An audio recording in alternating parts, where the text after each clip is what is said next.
क्या आप जानते हैं कि रावण जन्म से राक्षस नहीं था।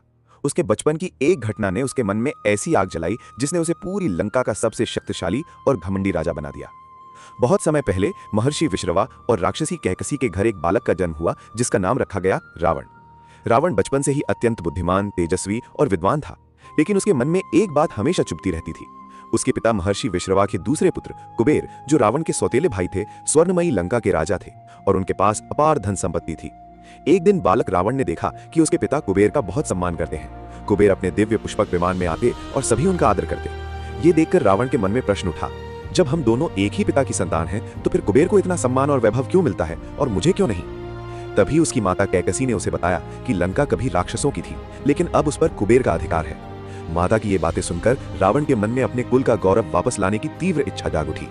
उसने संकल्प लिया कि वो इतना शक्तिशाली बनेगा कि तीनों लोग उसके नाम से कांप उठेंगे। इसके बाद रावण ने वर्षों तक कठोर तपस्या की। उसने ब्रह्मा जी को प्रसन्न किया और अनेक दिव्य वरदान प्राप्त किए। धीरे धीरे वही बालक जो सम्मान और पहचान की तलाश में था, अपार शक्ति और अहंकार का प्रतीक बन गया। उसने कुबेर से लंका छीन ली, पुष्पक विमान अपने अधिकार में ले लिया और राक्षसों का महान राजा बन बैठा। लेकिन यही अहंकार आगे चलकर उसके विनाश का कारण भी बना।